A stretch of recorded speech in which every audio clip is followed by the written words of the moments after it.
안녕하세요. 자, 이번 시간은 이제 문제 5번부터입니다. 문제 5번은 전표에 입력하는 게 아니라 입력된 것 중에 오류가 있었다, 오류. 그래서 입력된 내용 확인해서 틀리면 고쳐주고 없으면 입력해라 이거죠. 자, 1번 갑니다. 11월 2일 날 뭐요? 천둥상점에서 받은어음, 즉 받을어음이죠. 받을어음을 만기가 되기 전에 은행인 우리은행에서 할인이 뭐죠? 깎는 거 라고 하면 안 돼요. 우리 어음 할인은 만기가 되기 전에 자금을 융통하기 위해서 어음을 양도하고 돈을 땡겨 쓰는 거죠. 그죠? 그 할인, 가격을 깎는다 이런 게 아니잖아요. 어음 할인은. 어음 할인, 그리고 보통예금 계좌로 입금된 거래를 회계 처리하면서 할인료를 수수료 비용으로 말 그대로 다 써있네. 수수료 비용으로 잘못 입력했대요. 그리고 매각 거래래. 결론은 이 할인료를 뭘로 처리해야 돼요? 그걸 아느냐 모르느냐 그지. 할인료는 뭘로 처리해라?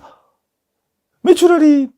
그게 틀리는 거죠. 매출, 채권, 처분, 손실입니다. 뭔 소린가 못 알아들으시면 역시 얼른 이론 강의를 이론 기본서 이론 강의를 갔다 오셔야 돼요. 11월 02일 날 수수료 비용을 매출 할인이 아니라 매출, 채권, 처분, 손실 요거 하나만 바꾸면 끝입니다. 나머지는 손댈 필요가 없습니다. 나머지는 대변에 받으러 맞게 돼 있고 차변에 보통예금 돼 있고 아무 상관없어요. 그래서 이거 틀린 사람 많은가 봐요. 이의 신청 많이 했나 봐. 특히 이 매출, 채권, 처분, 손실을 매출 할인으로 한 사람들이 되게 많았나 봐요.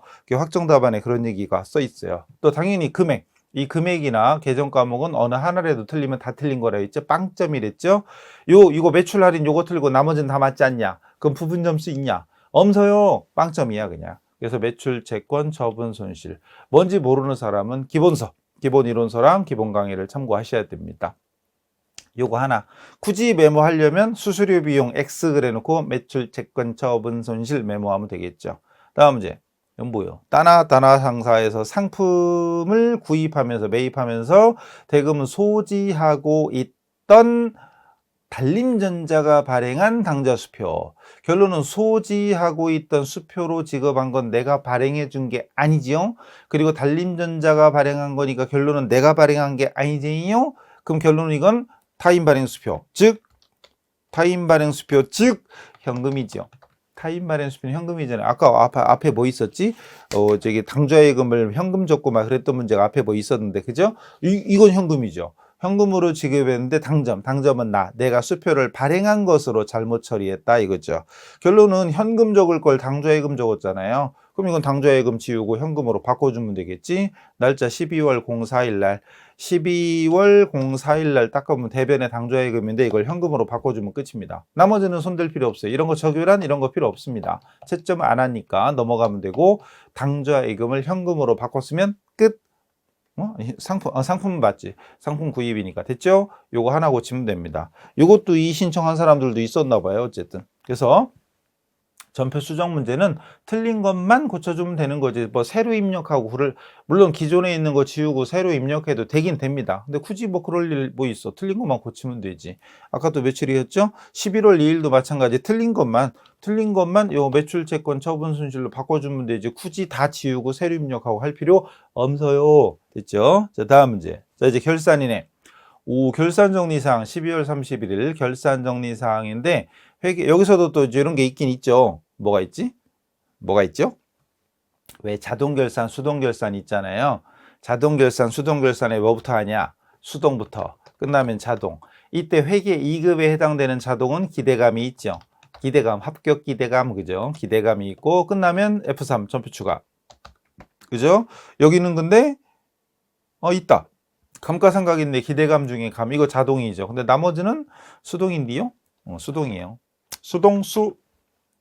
근데 1번부터 재밌다. 여러분 보세요. 7월 달에 2021년 7월 달에 1년치 주차장 임대료를 일시에 수령하면서 전액 선수 수익으로 처리하였다. 월할 계산하고 마이너스로 처리하지 마라. 이 문제 좀 어렵다. 사실 어려운 거네요. 원래는 회계2급에 이거 안 나왔어요. 선수 수익으로 처리했다가 포인트예요. 근데 이게 사실은 회계 2급에는 안 나오고 1급부터 나왔는데 지금 요즘 2급에 나와. 이게 이론 강의 다시 찍어야 되나 봐요.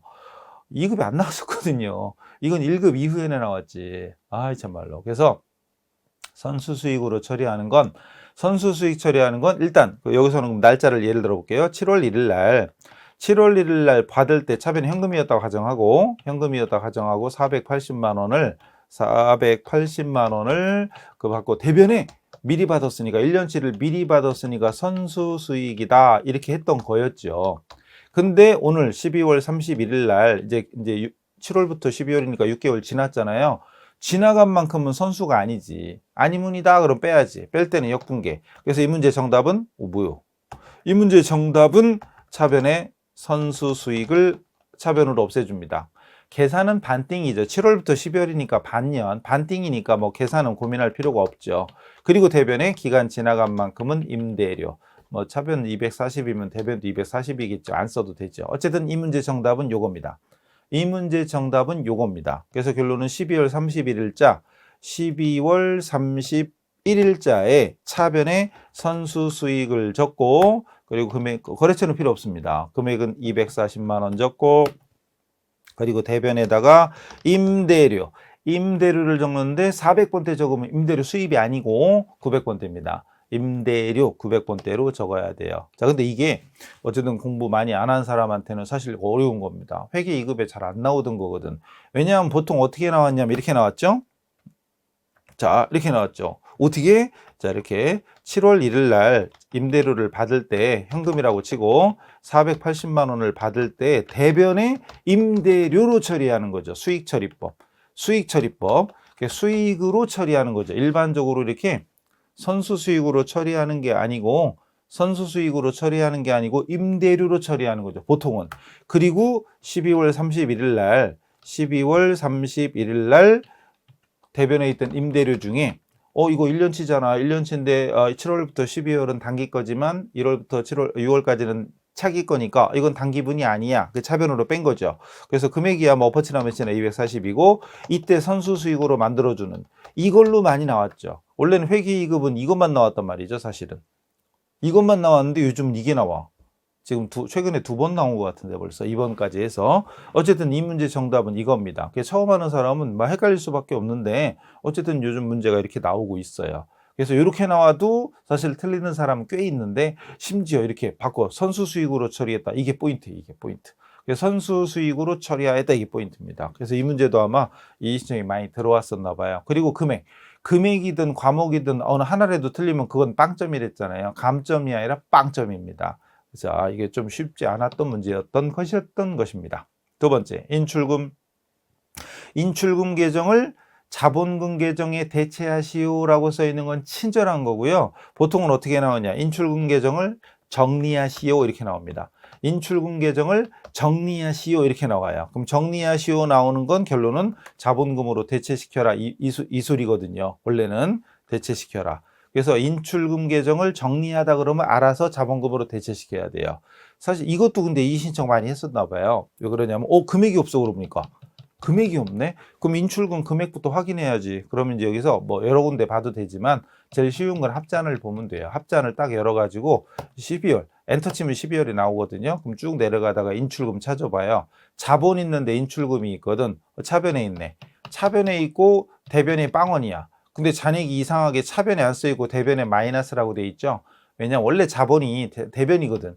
원래는 대변인데 차변에 있으니까 마이너스로 돼 있는 건데 딴 거 보지 말고 차변하고 대변만 딱 봤더니 대변은 없고 차변에 있어. 어쨌든 차변 잔액입니다. 658. 차변 잔액 658. 요거를 없애주는 거예요. 그래서 차변에 있던 인출금 계정 요 금액을 658. 요건 메모해두면 좋겠죠. 그래서 차변에 있었으니까 대변으로 보내야지. 대변에 임출이 아니라 인출금 대변으로 보내고 그리고 차변에다가 자본금 인출금을 자본금에서 대체시키는 거니까 이걸 입력해 주면 되는 거예요. 차변의 자본금. 요거는 오히려 회계 2급만 나오는 건데 이 신청 중에 2급 범위를 벗어났다 이렇게 신청한 사람도 있나 봐요. 확정 답안에 2급 범위 벗어나지 않아 이런 식으로 나와 있으니까 확정 답안 발표 때 나오거든요. 그게. 근데 오히려 다시 말씀드리지만 이런 붕괴 인출금 정리하는 건 회계 2급에서만 나오지 1급부터는 이런 거 안 나옵니다. 오히려 2급 전용인데 그러니까 제대로 강의를 안 들었거나 아예 강의 안 들었거나 이런 사람들이 이제 강의 들었으면 아실 거예요. 어쨌든 그래서 12월 얘는 좀 닫고 12월 31일자로 계속해서 대변으로 인출금을 보내줍니다. 인출금을 거의 658이었나? 658 그죠? 그리고 차변에 자본금 적어주면 됩니다. 자본금 적어주면 돼요. 거래처는 필요 없고 그래서 이 문제도 아마 이론 공부가 안 된 분들 이것도 결론은 이론이죠.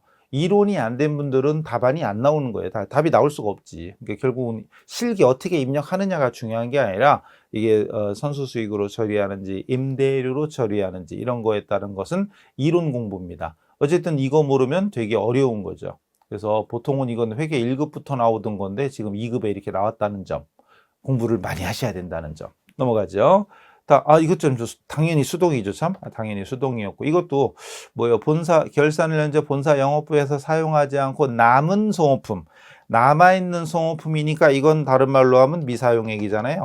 미사용액이 30만 원 있는데 구입 시 비용으로 처리하였다. 포인트. 비용으로 처리했으니까 비용처리법. 이것도 물론 수동이네요. 비용처리법이니까 구입할 때 차변에 송호품 B였었다. 차변에 송호품 B였는데 다 안 썼대. 그럼 대변으로 송호품 B를 없애주는데 미사용액을 없애줘야죠.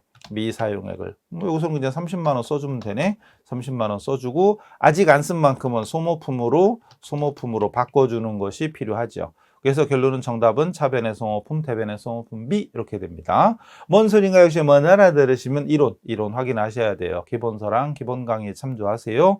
이건 우리가 학생들 말로 맨날 헷갈리는겨. 사용액, 미사용액 이런 거. 어쨌든 비용으로 처리하였다 이 순간 답이 나와야 됩니다. 비용, 차변의 송호품 B였구나. 근데 그 중에 송호품 미사용액을 없애야 되겠구나.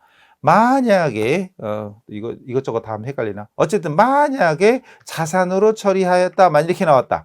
그랬다면 차변의 송호품이었겠지. 그럼 미사용으로 돼 있었어. 그럼 결산 때 써서 없어진 만큼은 없애야 되겠구나. 그럼 그럴 때는 대변의 송호품을 없애줍니다. 그때는 사용한 만큼. 이 문제는 사용액이 얼마인지 안 나오니까 사용액 없애주고 그리고 사용한 만큼은 송호품비라는 비용으로 바꿔주는 이런 회계 처리가 필요하죠. 그래서 비용처리법, 자산처리법 이건 공부 안 한 분이고 헷갈릴 수밖에 없는 거예요. 그래서 이건 완벽히 터득하고 오세요. 그래야 회계 1급 세무로 넘어가도 똑같이 나옵니다. 계속 나옵니다. 계속. 어쨌든 송호품은 어디 갔니? 대변으로 소모품비 그래서 800번대 송호품비를 없애주고 30만 원. 그리고 차변에는 소모품 예전에는 120인데 지금 173으로 바뀌어가지고 어쨌든 소모품입니다. 그래서 송호품비냐 송호품비냐 하여튼 헷갈려 라고 생각하지 말고 비용으로 처리했다 자산으로 처리했다 그 두 가지를 확실히 정리하세요. 이것도 이 신청이 꽤 나왔었던 겁니다. 결국은 기각이라는 건 안 들어준다 이런 거. 그 다음 마지막은 감가상각이니까 자동이죠. 자동. 그래서 비품에 대한 감가상각비 그리고 차량에 대한 감가상각비 자동이니까 어디로 가요? 메인 화면 가서 결산자료 입력. 물론 자동으로 안 하고 직접 분계해도 되죠. 차변의 감가상각비, 대변의 비품 감가누계와 차량 감가누계를 직접 입력해도 됩니다. 직접 입력해도 되지만 결산자료 입력에다가 여기 4번 판관비 있잖아요. 그리고 내려오면 여기 반가로 4번에 감가상각비 있죠. 여기에 차량에다가 31만 원, 그리고 비품에다가 56만 원 이렇게 입력해주고 다른 건 없으니까 전표 추가하면 되죠. 물론 이거 말고도 기말재고 입력하는 부분 그리고 요 대손상각 어쩌고저쩌고 하는 이런 부분은 실기 강의에 결산정리사항 자동결산 있잖아요. 그걸 2번이고 3번이고 자꾸 해보셔야 돼요. 만약에 외상매출금 받으러 온 대손상각 대손충당금 설정한다고 나와 있다. 그럼 요 2개 놔두고 나머지는 스페이스바 눌러서 지워가지고 결산 반영 누르고 이런 거 기억나시죠? 기억 안 나면 실기 강의 하셔야 돼요.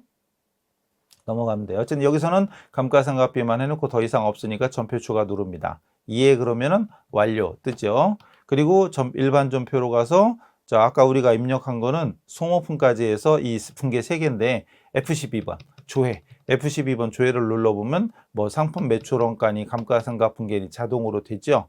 감가상각 분계를 직접 해도 된다고 그랬죠. 차변의 감가상각비, 대변의 감가상각 누계를 직접 입력해도 됩니다. 그리고 상품 매출 원가는 문제 없잖아요.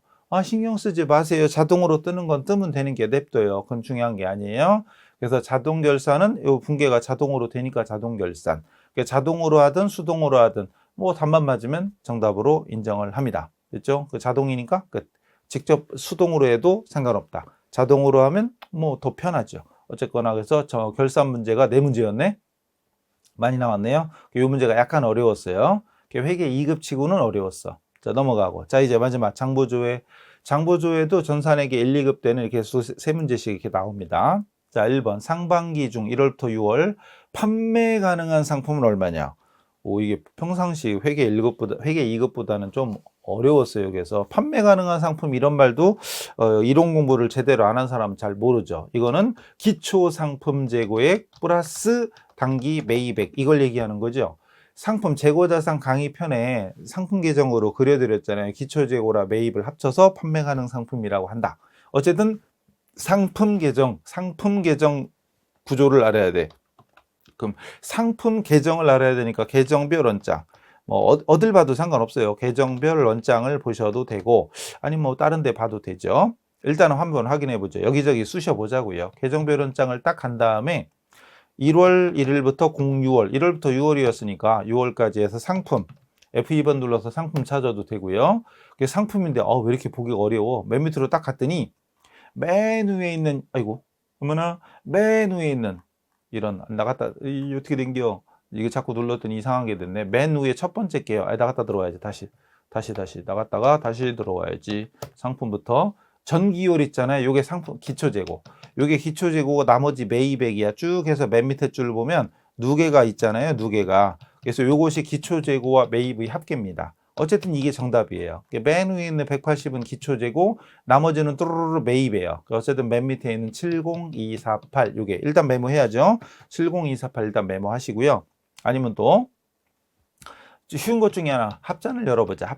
합잔을 여는데 문제에서 1월에서 6월이니까 6월 날짜로 딱 열어봐요. 그럼 여기 상품이 있을게요. 상품 재고자산 여기 보니까 차변에 70248 그럼 맞는 거지. 무조건 정답이에요. 메모하세요. 70248 메모하세요. 그래서 70248 이렇게 메모하시면 됩니다. 그래서 이거는 계정별 원장을 봐도 되고 또는 뭐라고요?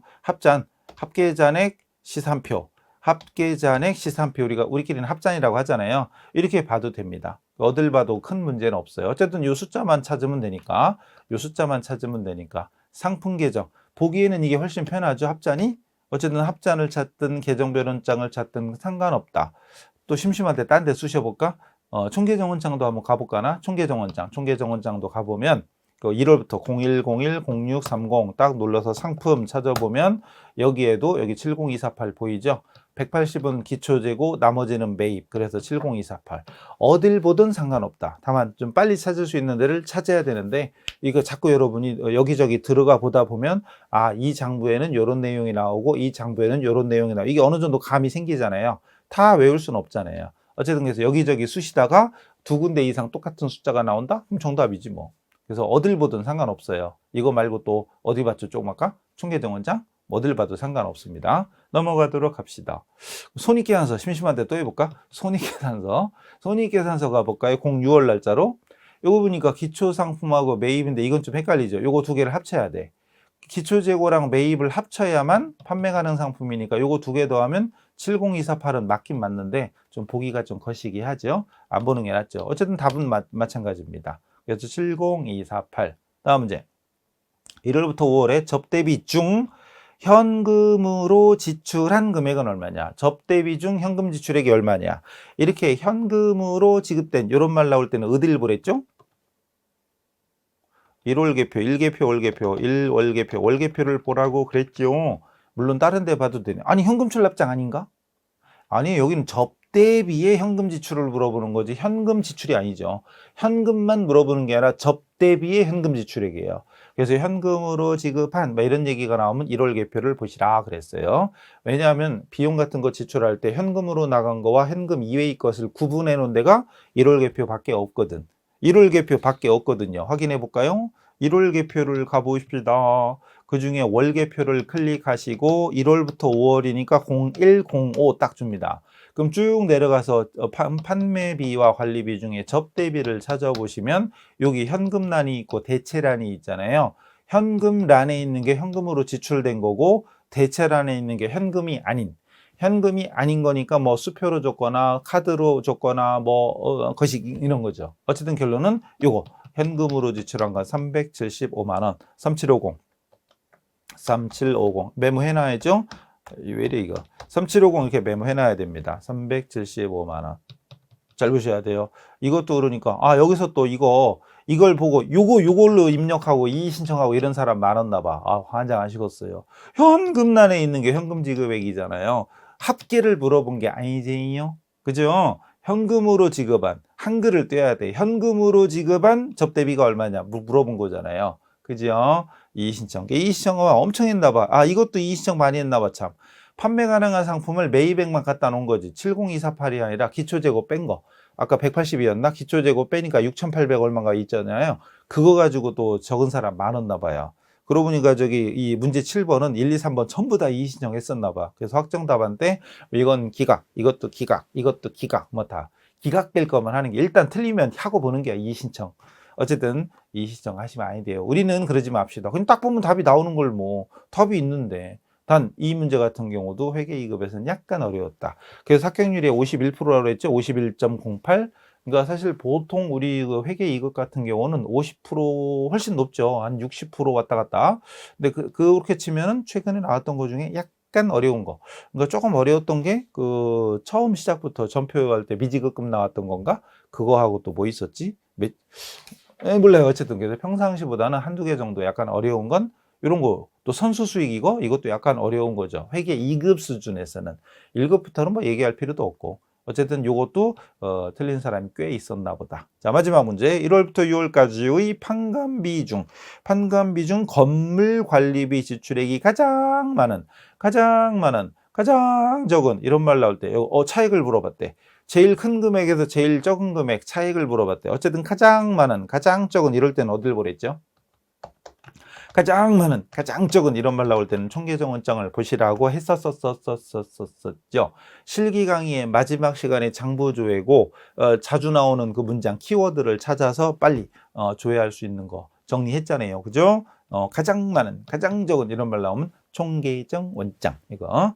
자, 일단 건물관리비 요즘 이거 많이 나오대. 건물관리비 옛날에 없던 계정인데 요즘 계속 나오네요. 어쨌든 1월부터 6월에 건물관리비 갑시다. 여긴 아니지 참. 자, 메인 화면 다시 가가지고 총계정 원장이 어디 갔죠? 총계정 원장을 클릭해가지고 1월부터 6월이죠. 01010630 그리고 계정 과목이 건물관리비 뭔지 모르니까 F2번 눌러서 건물관리비 여기 있네요. 건물관리비 딱 치면 됩니다. 그리고 뒤에도 앞에가 여기 837이니까 뒤에도 837 이렇게 딱 치면 깔끔하게 보이고요. 아니면 앞에 이거 건물관리비 검색하고 뒤에는 아무것도 안 하고 그냥 바로 엔터 쳐도요. 건물관리비가 화면에 오른쪽 보이는 건 똑같아. 그러니까 이자 수익 등등등은 어차피 나오지만 볼 필요 없고 맨 위에 이것만 딱 보면 되거든요. 물론 이것저것 있는 게 귀찮아. 그럼 여기다 837을 그냥 아까처럼 딱 치면은 건물관리비만 보이죠. 근데 요 오른쪽 화면 어차피 똑같으니까. 근데 물어본 게 뭐였냐 하면 그 중에 가장 큰 달 물어봤으면 어디지? 가장 큰 달 물어봤으면 여기 43인데 그죠? 43만 원이고요. 여기 보시면 안 돼요. 여기는 그 누적되는 매월 금액 합산되는 것이고 여기가 매월 발생액이지. 가장 큰 건 43. 가장 큰 건 43. 가장 적은 건 여기 18. 18이죠? 18. 욕한 거 아니에요? 욕한 거 아니에요. 그래서 43만 원에서 18만 원 빼면은 25만 원인가? 25만 원. 이게 차익이죠. 25만 원 이렇게 되는 거죠. 물어본 게 차익입니다. 물어본 게 차익이에요. 가장 큰 달 43, 가장 적은 달 18. 어쨌든 25만 원. 이거 답안에 요거 메모하면 되겠죠? 그래서 끝. 이것도 근데 많이 틀렸네. 왜요? 뭔지는 모르겠으나 이 신청이 들어왔으니까 확정 답안에 이건 기각이다. 이렇게. 그 확정 답안에 내용까지는 안 써주고 어쨌든 한 사람이 있으면 그거에 대해서 이건 그래 문제가 틀렸거나 복수 정답 인정하거나 모두 정답 되거나 아니면 이상 없다 그럼 기각 그래가지고 이상 없습니다 이런 식으로 이제 우리 확정 답안 발표 때 나옵니다. 그래서 여기에도 이의 신청이 엄청 많았어요. 중간중간 제가 말씀드렸잖아요. 그래서 이런저런 거. 근데 그 중에는 여러분이 좀 착각할 수 있는 것도 있지만 사실은 대부분 이의 신청 거리가 안 되는 감이 안 되는 건데 그거 그냥 막 하는 거죠. 일단 틀리면 하는겨.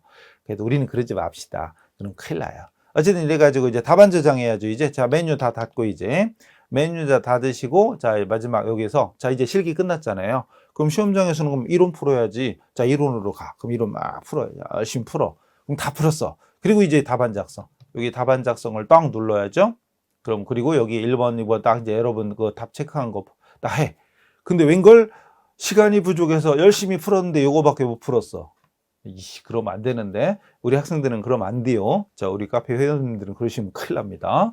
근데 만약에 진짜로 푸른 게 몇여서 7개밖에 못 풀었네. 그럼 어떡하지?